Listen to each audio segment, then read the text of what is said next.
It's 1 o'clock, so we'll go ahead and get started. Hello, everybody. My name is Lauren Reek, and I represent Renew. But to start, welcome to our Biogas Putting the Pieces Together breakout session. Biogas represents an innovative solution to improve water quality, generate renewable energy and fuel, create jobs, and invest in our rural communities. Today, we're going to be talking about maximizing the potential of biogas in the Badger State, and that will require fitting together the key pieces of supporting policies, public and private partnerships, and the proper valuation of the environmental and health benefits. But before we get on to that conversation, I'd like to bring on Joe Pater from the Office of Energy Innovation to talk about their work a little bit as a sponsor. So thank you. Thank you, and good afternoon, everybody. It's nice to be here with you virtually. My name is Joe Pater. I'm the Director of the Office of Energy Innovation here at the Public Service Commission. And first, I just want to say thank you to Renew for this really great conference and all the sponsors. I've been in a lot of these, as I'm sure you have, over the past 9 months. This one has been really engaging for some reason. Just the way it's done makes it really easy to jump into. And, I think it's really an exciting story, how far renewable energy has come in the past decade in Wisconsin. And it's even more exciting to think where we're going to be a decade from now. I kind of feel personally that we're very much still in the early innings of growth, and we're at that place on the S curve where things really start to take off. And I think everybody can agree that, the hard work, foundational work that's been done over the past, 10, 20 years really sets us up for a great 10 years ahead. And I think in terms of Wisconsin, we're in a position to be a leader in this next 10-year period because, we haven't been a leader in the past. We're positioned to be so now because there's just a lot of possibility here. We've got so much. And we're seeing that right now with the huge adoption of commercial and residential renewable energy systems. So the mission here at the Office of Energy Innovation is to promote innovative and effective energy policies and programs that benefit Wisconsin. We manage the State Energy Office, and we also oversee and provide a liaison between the Public Service Commission, the Sierra Board, and Focus on Energy. Our team acts as the connecting point between those parts. And if you're not aware, Focus on Energy is the statewide energy efficiency and renewable energy program here in Wisconsin, supported and delivered through utilities. The reality of Focus is it's highly successful. One of the most cost-effective programs in the nation, by some reports, the most cost-effective program. And it has delivered results year over year. And as Commissioner Huebner mentioned on Tuesday, we're in our 20-year anniversary of the program this year. So it's really an exciting time to be working on Focus on Energy. And over the coming weeks and months, you're going to start to see some really cool marketing and outreach celebrating that success and kind of highlighting the strength of the program and the way in which it's brought to market and the projects that it's really made happen. And I also want to acknowledge that many of you here today have played a huge role in Focus over the last 20 years, whether it's working for an implementer or working for one of the administrators or an evaluator. Kudos to everybody who's ever had a hand in the program because it has such a great foundation right now with great leadership at the state now and really a lot of attention on climate and energy justice. I think that Focus is really primed to play an even bigger part and a bigger role in the future. And I want to also mention just quickly that you should get involved and be a part of the next quad planning process that's going to begin in June of this year. You may already know that the potential study is currently in process right now. And if you'd like to learn anything about the potential study, you can find that information on the Focus on Energy website. And the quad planning process will begin in June, right after that report is released. So we'd love to have your input and just have you as an engaged participant in helping kind of shape the future of what Focus should look like And we know it needs, to lean forward, to be progressive, and to kind of go after some of these electrification efforts that we've been talking about the last few days. So please get involved in that process. And then I also want to make a quick plug on the state energy office side. We have a grant program open right now. Applications are due January 22nd. And one of the eligible technologies that are available for grant right now are biomass and biogas renewable energy systems. So if you're not already familiar with that program, it is the EIGP, or Energy Innovation Grant Program. And you can find that right on the PSC website. And you can just Google it, you'll find it. And then finally, very much related to this talk today, OEI is in partnership right now with Professor Shiba, who you're going to hear from right now at University of Wisconsin-Stevens Point. And we've initiated a statewide biogas feedback industry survey. We want to understand what the opportunities are in the market, and want to really kind of prime the planning to be able to get in front of the things that need to happen. We're reaching out to over 250 facilities and looking to, assess current status, challenges, et cetera. And if you'd like to get involved in that, and I'm sure that Shiba will be talking about this, you can always reach our office at any time at oei@wisconsin.gov. And that's all I've got. Thank you for letting me introduce. Thank you, Joe, so much. And thank you for sponsoring our summit. We really appreciate it. With that, I'll just hand it right over to Jessica to get us started. Great. Hi, everybody. Thank you so much for joining us. We are super excited to, get into the riveting world of cow manure and biogas. I am so fortunate today to be joined by Shiba from UW-Stevens Point, and you heard briefly about what Shiba's up to from Joe's introduction. And also Maureen Walsh, who is a federal policy director for the American Biogas Council. And, today we're just going to talk, we've had plenty of time to start to learn about as the industry starts to age and facilities lose their power purchase agreements. There's innovations in technology where some of these biogas facilities are moving. We know all the pieces, but how do we start to put this together so more facilities can be built? Specifically in Wisconsin, these facilities are great to support larger dairy operations so we can get manure off the land, reduce runoff into,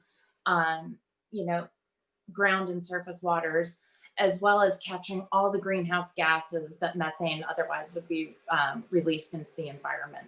So with that, I think what we're going to do is start with just a really short video that's a virtual tour of a digester, and then we'll get into the conversation. So if we can see that video, I'll just walk you all through it, and we can, you can just see how glamorous this work is. All right, here we are. This is where the magic happens. In the dairy barn, this is the source. So, the cows, are the source of our fuel, so to speak. The way it's transported from the barn to a facility is that the barn floors are either flushed or scraped, and there's a pit underneath those barns where the manure is collected, and then through a series of pipes and pumps, it is moved to the digester facility. So, this is our longest run, is from the farm on the right all the way up to the facility. That's about a quarter of a mile.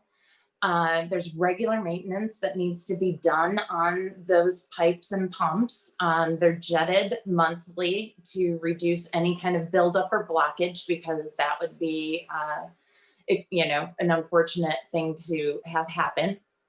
And you can see these facilities aren't gigantic. This particular one is nestled between 3 dairy farms. These 3 farms equate for about 2,500 cows, and that's 90,000 gallons of manure daily. So once the manure is piped in, it goes to the tank with the ladder on the top of it. That's all raw manure. The closer tank is the centrate, which is the liquid post-digestion. It's been treated, and that goes back to the farms, also underground pipes. We also take manure from dairies that aren't connected by pipeline, and those manure trucks are filled, they back into this receiving room, and then the manure goes into that pit, which is essentially like a giant Vitamixer. It mixes a little bit with the stuff from the farms that was piped in and what comes in from off farm. And all of that then goes into the 3 giant tanks at this facility, each 1.25 million gallons each. So from there, methane is generated through a heated process. On average, the slurry is held in there for 25 days, methane's created, and then it goes through this gas upgrade skid. So here impurities in the methane are dropped out and it gets to 99.9% purity, which is pipeline grade. We also have to deal with what comes out the other side. So, you know, it's a constant flow process. As it comes in, some leaves. We separate it here through essentially a giant sieve. Liquid drops down and is sent back to the farms, and the solids, through the magic of elemental science, have a majority of the nutrients, particularly phosphorus. In order to meet our permit requirements from the Department of Natural Resources, we ship all of this fiber outside of the Yahara watershed. It can be used as animal bedding. It can be used as a base for composting. It can be incorporated into fertilizers. It can be a soil amendment. So it does have some value, but it is mighty in quantity. So anyway, that's a quick overview of what actually happens at a facility. And at this point, I'm going to pass it along to Shiba, and so we can learn a little bit more about the state of biogas in Wisconsin. Thank you very much, Jessica. Thanks everyone for joining us. So I'm going to share a couple of slides talking about one of the study that Joe mentioned that I'm working with Office of Energy Innovation. So let me just share the screen first. Okay. Jessica, can you confirm if you see the slides? I do see the slide. Okay, thank you. Okay, so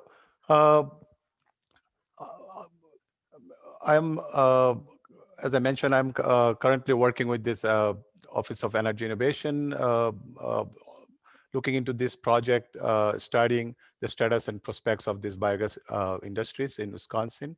So previously, another study was done in 2015, and in 2020, we started kind of much more in a structured way, doing a kind of hybrid survey study of all the biogas facilities in Wisconsin.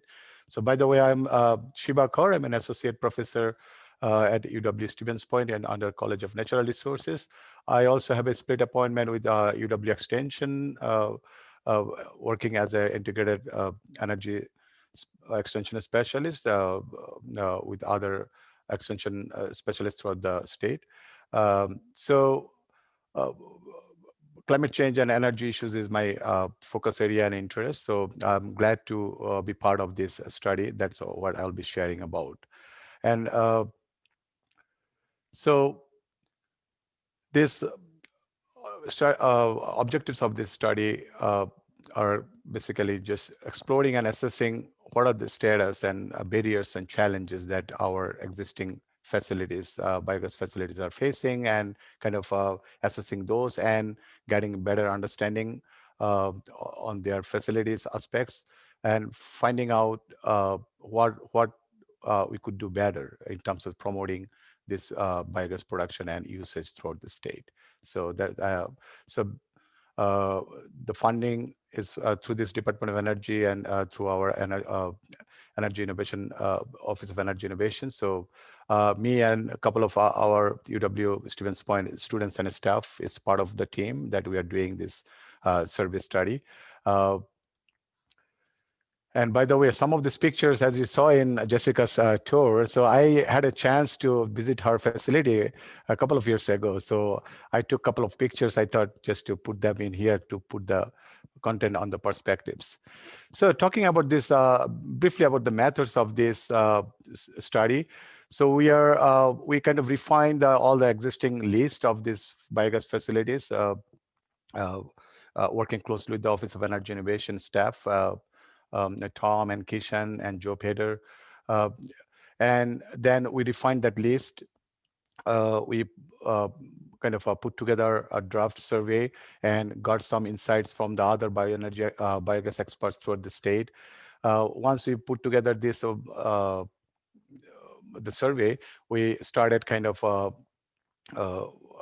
pre-testing with a couple of facilities and got to refine them. And then we applied this hybrid version of this survey. So we started with this Qualtrics survey, online electronic survey, and then 10 days ago, or 8 days ago, we started this paper-based survey as well. So for some of you who are listening or joining this session, or you know some of the facilities, so you must have gotten either an online invitation to fill this survey, or fill up this paper-based survey. Please do that so that we can kind of get much more better picture.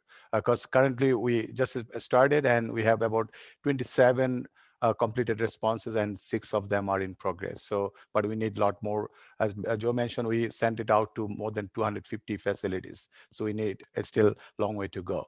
But here today, I'm gonna just share based on some of those responses that we got, just what are the observations, that primary observations. So these are the, in a nutshell, like all these facilities throughout the state from the contact list: wastewater treatment facilities, landfills, industrial food processing, dairy farms, and CAFOs. So with a different color code that you can see. So talking about some of these preliminary observations, we kind of broke this survey observations into the 4 sections. So biogas facility and feedstock aspects, we had a couple of questions about their motivation. So looks like the top motivation for having this adopting these biodigesters is the odor control and nutrient management. And cost-wise, again, this is very small number of responses that we got, but so far observation-wise, looks like 1 to 5 million is the kind of a cost of range of that cost for installation. And many of them got like 10 to 30% of this grant funding to start these biodigesters. And the primary feedstock that they are currently using is include this cow manure, municipal wastewater, industrial high-strength wastewater, and food waste. So this is a kind of breakdown of those motivator factors. And as you can see, in the top is the kind of odor control that kind of stood out. And there are a few others that include, the high-strength wastewater processing, and then income, and then also wanting that renewable energy. So how important it is for the farm? So appeared to be like it is very important for many of the farms to have that biodigesters. That's why kind of they adopted it. And in terms of this challenges in terms of facility that faces in terms of acquisition of these feedstocks, contaminants into that feedstock, and also the storage and volume is a big issue, looks like. In terms of the operation maintenance, on average, we got a range like 1 to like 17 staff in a particular facility. So average came up with around 5 staff in each facilities. Again, it's based on very small numbers so far. And range of annual operation costs, maintenance-wise, like 20,000 to 200,000. And top challenges in terms of operations maintenance looks like the generator malfunction, variation in the quality and quantity of this biogas production, and foaming kind of stood out. And here is that kind of breakdown on that. In terms of the production and end use, looks like on average daily production is about somewhere 25,000 cubic feet to the 650,000 cubic feet. And most of these facilities are using it for heating, for process or space heating, and electricity also comes to the next. And many facilities are also flaring because they don't have any other options. And co-product wise, fertilizers, the bedding and livestock for this livestock, and waste heat recovery and flush water kind of came as a kind of a co-products. So here is a kind of short breakdown on that and use wise. As you can see, heat for process stood out, and heating facility, and then electricity come to the next, and flaring. Many of these facilities are kind of inclining more on the flaring too. Another quick thing I thought just to share is that, again, based on a couple of these who responded on these questions, looks like many of them are not connected with, pipeline to inject the biogas. So only a couple of them mentioned that they do have that facility connections. And talking about the challenges and the policies, so top challenges in the biodigester adoption looks like the permitting, the waste contracting the waste, and also the generator commissioning and nutrient management regulations. And in terms of the resources and assistance that were helpful for them when to run these biodigesters. So funding assistance from the vendor or utility seem to be very useful. And top policies and practices that would be helpful when we ask that kind of questions. They said more specific state and federal level policies, enabling the grants and incentives, less stringent permitting, higher price for renewable energy credits, and policy encouraging the investors or banks to come up with the ideas to invest in here. And here are a couple of those backgrounds about the 5 top policies, and these are more on the state and federal funding, and looks like permitting and the prices of the, to get much price out of that selling of that electricity kind of stood out.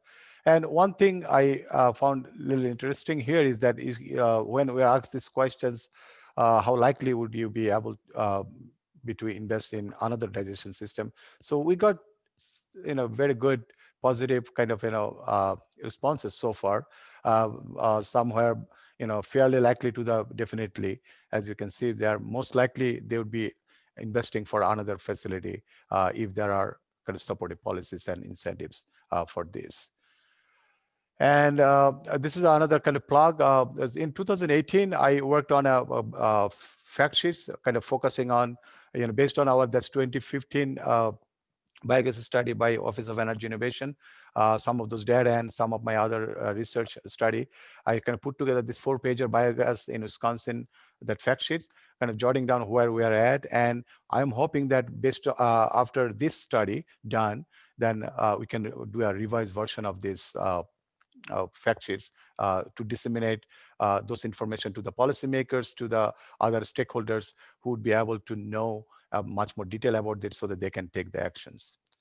And yep, with that, I think I know would be able to answer some of these questions probably towards the end of the session. But yeah, I'll be happy to talk about those. Thank you. Oh my goodness. Thank you, Shiba. Wow. Some of that got surprised me a little bit. That was awesome. And, actually your discoveries on some of those answers really play well into what Maureen is able to bring to our conversation today. So, without any further ado, Maureen, it's all you. Yeah, I was going to say, Shiba, thank you for handing me a really nice baton. Much appreciated. So I'm Maureen Walsh. I'm with the American Biogas Council, and I focus on federal policy, some of the federal policies that that Shiba actually did talk about. So as most people have probably seen, we've had a pretty significant shift over the past couple of weeks. And I would imagine there's more to come. But with that, with a new Democratic Congress, given the Congress is in really very, very slim margins, Democratic control, but with a new Democratic Congress and with a new Democratic administration coming in, I'm very hopeful that we'll start to see some additional support for renewables be focused on in a number of different areas. So let's dive in a little bit. I did not do slides because I absolutely despise them. You'll just have to put up with listening to me. And anybody has any questions, please throw them at us.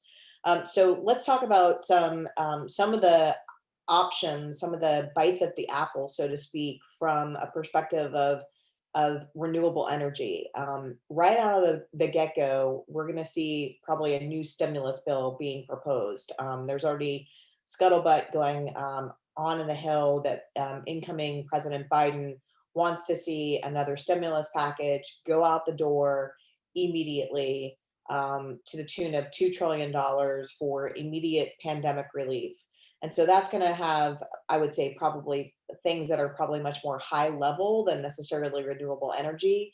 But just to put a little highlight on this, the last time we had a stimulus bill that was this significant was in 2009, in the beginning of the Biden administration, excuse me, the Obama Biden administration. And it was Joe Biden that actually was the person who really kind of carried the ball for the administration. So in that stimulus package were a number of items that had really, really helped the renewable energy industry, including the 1603 program that a lot of folks utilize to build renewable projects, including digesters. And what the 1603 program did was it allowed you to monetize the tax credits that were already on the books, whether it was the investment tax credit or the production tax credit. You were able to go to the Treasury and actually cash it in for money on the barrelhead. And so I would not be surprised to see something like that be proposed for this stimulus package as well. Obviously, they're keeping the content of it very close to the vest. You'll probably see things like an additional payment to folks. You'll probably see state and local funding, et cetera. But keep your eyes peeled. I wouldn't be surprised to see something like the 1603 program be reconstituted. Next up, we will most definitely see a tax bill coming down the pike. The last tax package was passed under the Trump administration. This is probably going way too much into baseball than most people will want, but there's a mechanism that allows the Congress to pass a bill with only 51 votes in the Senate. It's called the Budget Reconciliation Act. That was actually how the last tax package was passed, but there was nothing related to energy at all, whether it's on the fossil side of things or on the renewable side of things, and that last tax package. So there's a lot of pent up demand.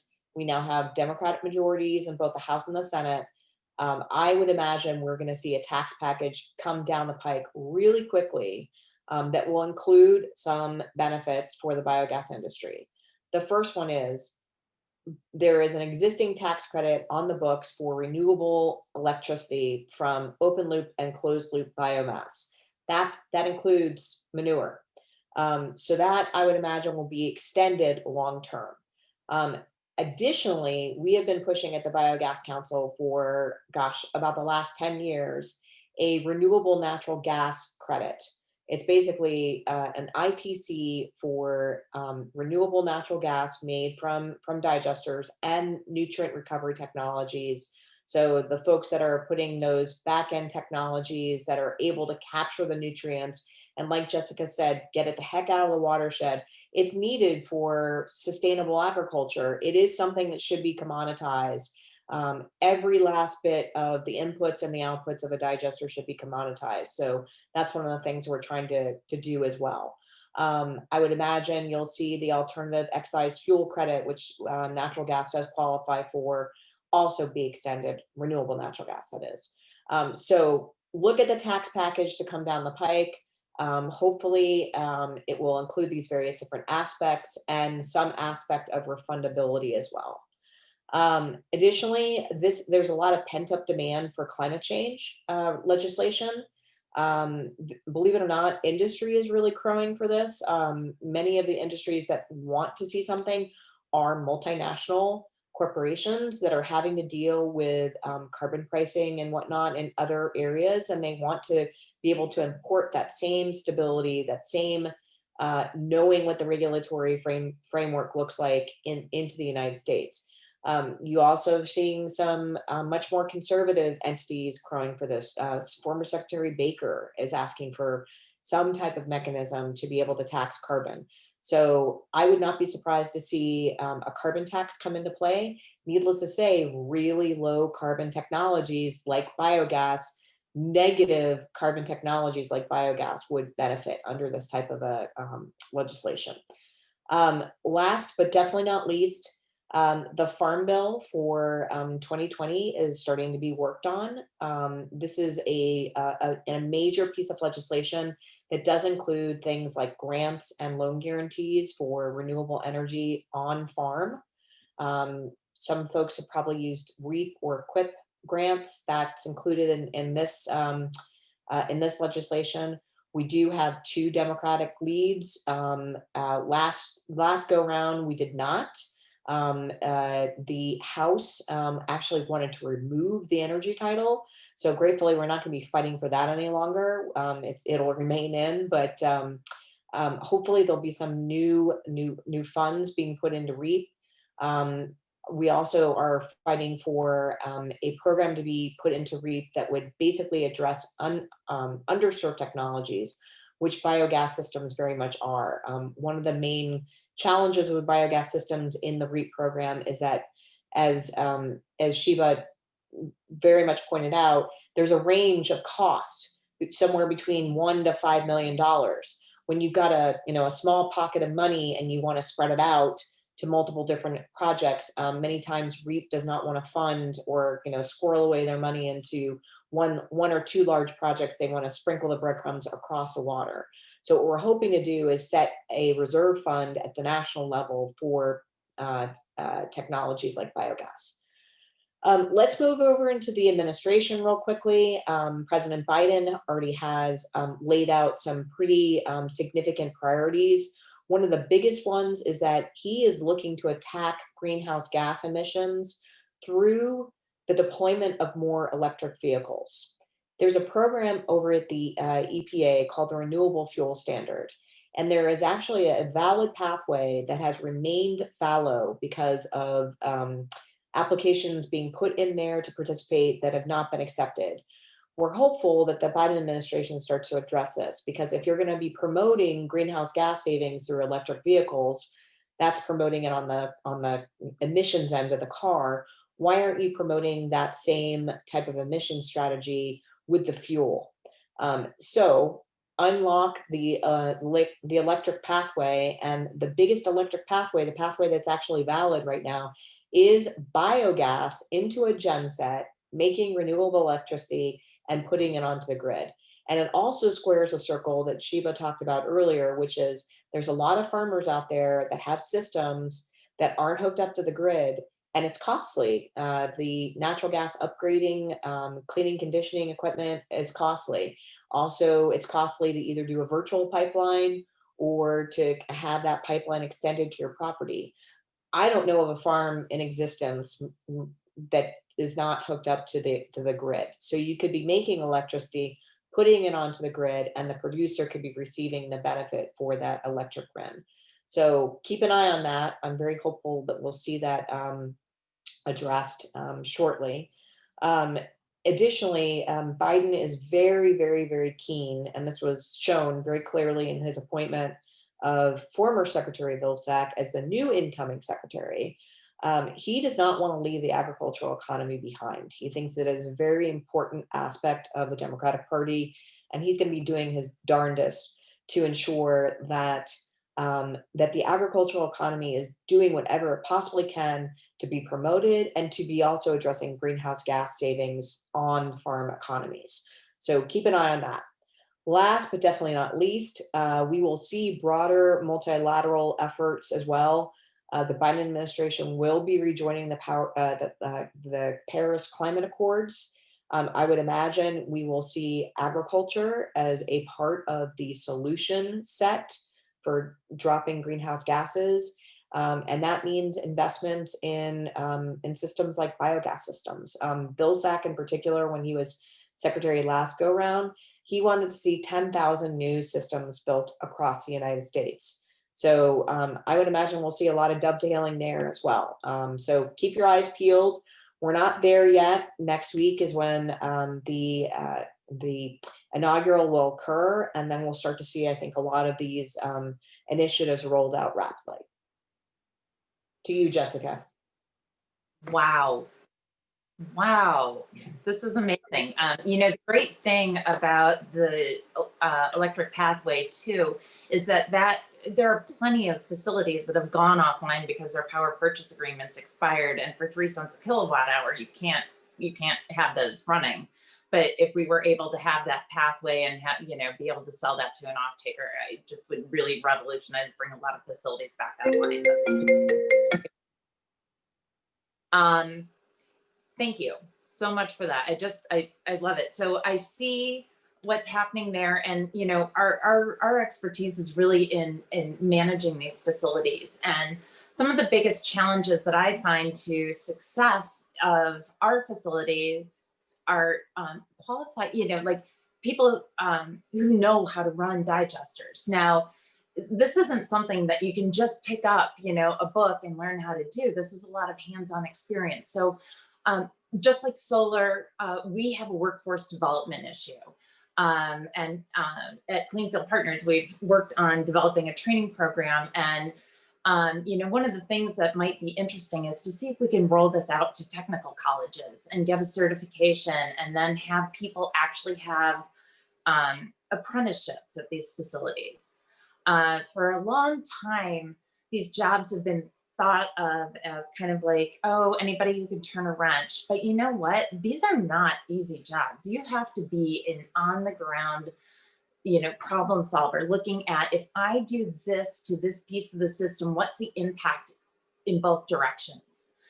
So these are really highly skilled positions, and we want to create training for that so that we can expand the number of facilities in the state.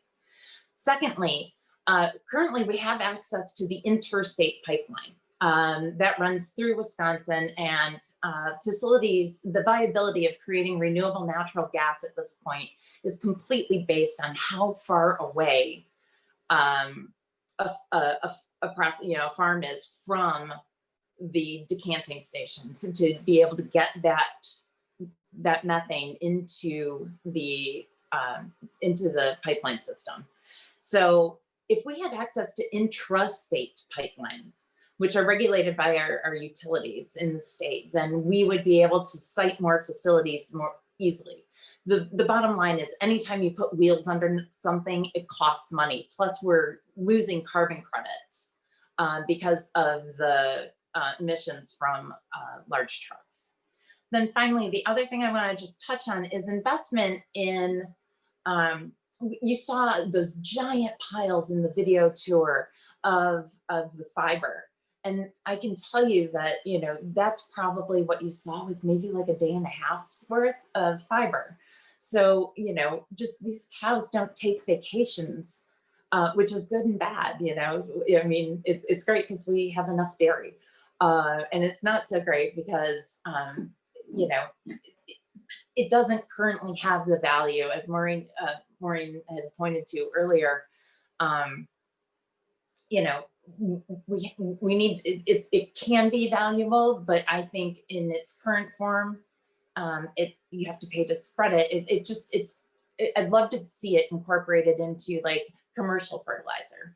So let's say currently for commercial fertilizer, we import additional nutrients into the state of Wisconsin so we can make commercial fertilizer, and then we call the product that's coming out of our facilities waste. Well, it's still a nutrient. Elemental science says phosphorus, nitrogen, and potassium don't go anywhere. You can move them, but they don't go anywhere. So I would like to see investment in further study on how we can incorporate nutrients we already have. And I think with that, it looks like there's a few questions in the Q&A box. Maybe Lauren, do you want to tee any of those up? Yeah, we have quite a few questions for the group, and I'll start at the top with the most likes. What are the limits and challenges of swapping natural gas and biogas? This person's read and heard before that biogas is not as pure as quote unquote recycled natural gas, and so it's not a direct replacement. Is this true, and what are your thoughts on it? I can take a stab at that. I mean, I'm not an expert on the on the levels, but in general, so if you are putting your raw biogas is definitely not injectable into a pipeline. It has to be cleaned and conditioned. The equipment that Jessica showed on the project, you know, those three tanks do that. It takes the impurities and the water off of the biogas, and it strengthens it to a level that molecule for molecule, it is completely and utterly the same as natural gas. It just doesn't take, you know, thousands of years of you know, organic material degrading. There's also, I mean, they have the producers have to come up to the standards that the pipelines impose. And in fact, there are some places where the biogas that's cleaned and conditioned and being putting into the pipeline is probably at a higher methane content and in a better condition than some of the natural gas that's being, you know, piped out of the ground through fracking. So it's a very highly regulated process. And there's a big difference between what I would consider raw biogas and cleaned and conditioned renewable natural gas. Thank you for that answer. That was a good answer. Next question from the Q&A is there a minimum size of farm for cows or other feedstock where you can make an economic case for a biogas to energy system?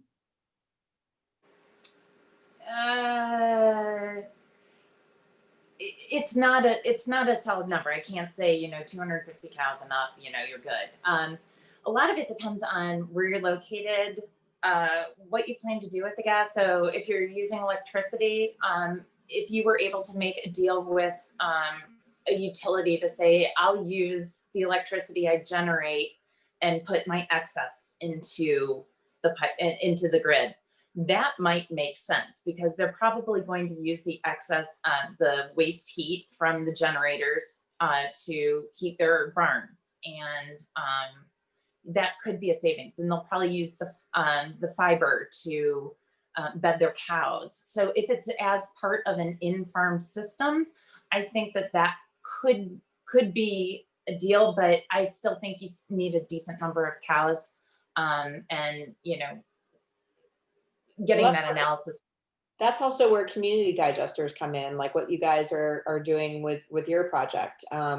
While that, you know, one farm on its own may not have a sufficient number of cows to be generating the volume of manure that, you know, can be processed by a digester, if they're teamed up with 2 or 3 other farms in a relatively, you know, reasonable area of space to be able to pipe it in, then yeah, that's a you know, totally different ball game. You know, I think a good example is you know, Wisconsin can look over to Vermont, where it's like, you know, Vermont's territory, it's much smaller farms, and a lot of the digester systems that have been put into work are community. You know, that's like 2, 3, 4, 5 farms that are using one digester. Thank you for those answers. That was very thoughtful answers. Our next question is got the top amount of votes, and it's kind of on a new research. So we'll see how much you guys have heard of this, but recent work to reduce methane released from cows is showing that small amounts of seaweed species extract can reduce methane up to 90%. However, would the manure of cows treated with seaweed extract subsequently produce much less methane in a bioreactor? I am completely not qualified for that. Okay, that's all right. I'm not aware of that either. That's right. interesting. But But yeah, it's I've not interesting. heard of the research, but I think there's a difference between. So what you're talking about is basically the biological process of the cow eating the cud, and those bugs basically producing the methane in the stomach, and the flatulence is the difference between producing the methane in a digester with the manure. I don't know that it would matter. I don't know that it would matter at all, because it's like, I mean, a digester is like a big cow's stomach. But that's a fascinating question. I've not seen that research. If the question, if the person who posed the question is maybe interested in linking in the question dialogue box where the research is, I'd be very curious to see it, because I think that would we could start to dig into it. Awesome, thank you. Yeah, it's exciting to see how much new research is on the horizon for all of us. Indeed. Well, I want to thank you guys. We're at the end of our session time, but this was such an interesting and awesome talk. And I loved hearing about everything you guys had to say and how you guys talked about a wide variety of topics in this field. And I wanted to thank everyone for attending our 10th annual Renewable Energy Summit. We've really enjoyed connecting with you over the past few days, and thanks to our sponsors, especially our presenting sponsors, Arch Electric, Green Penny, and Invenergy. Also, thanks to our amazing and talented speakers and panelists. You three were amazing. While we hope to be connecting in person for our next summit, we'd still love to hear your feedback on our virtual event. We'll be emailing you guys an evaluation tomorrow, so please let us know what we did right and what we can review and do better on. And again, thank you guys all for coming. And we're going to end this session and hope to see you guys in a few minutes for our industry conversations.